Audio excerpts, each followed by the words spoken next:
क्या तुम्हें भी यही लगता है कि मुझे गुंदूकदू को भेजना चाहिए था? जी हाँ, उसे इस काम का तजुर्बा भी है। उसकी अकल पर पर्दा पड़ गया है, खुदगर्जी की आग में जल रहा है।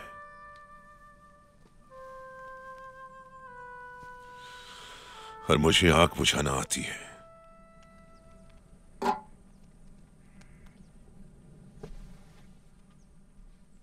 अपने अंदर की आवाज को सुनो। तुम्हारे मेहमानों की हिफाजत की जिम्मेदारी कबीले पर है। उनकी तरफ से तुम्हें बेफिक्र होकर अपने मकसद को हासिल करना है। हलब से खाली हाथ मत लौटना।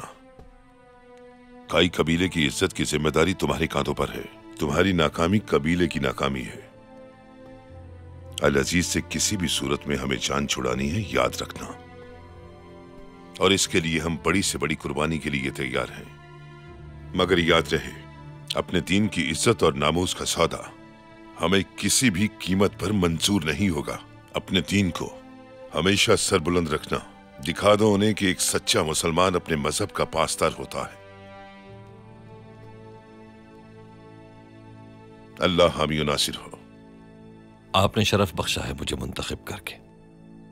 दुआ कीजिएगा कामयाब लौटूं मैं।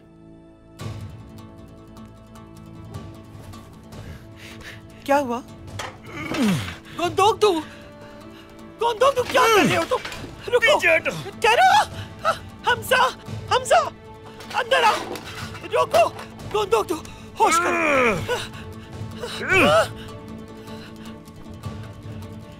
मार दो, दफा हो जाओ यहाँ से।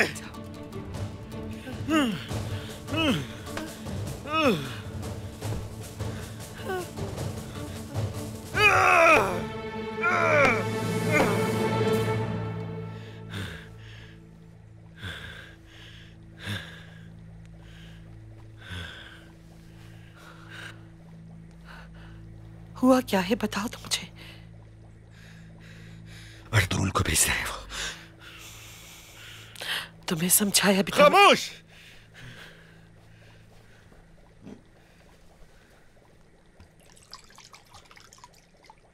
ये लो पानी पियो। वो सर ठंडा करो अपना।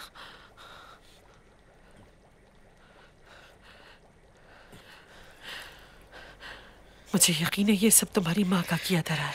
कुछ करना होगा मुझे, कुछ करना होगा ताकि ये लोग जान सके कि कौन हूं मैं।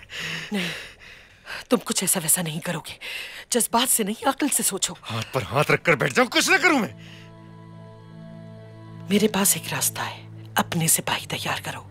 देखना, जब तुम्हारा नामुराद भाई नाकाम होकर लौटेगा हलब से, इन्हें अपनी गलती का एहसास हो जाएगा और तुम्हारी जीत होगी। तुम्हें बाबा की जगह बैठना होगा, याद रखना।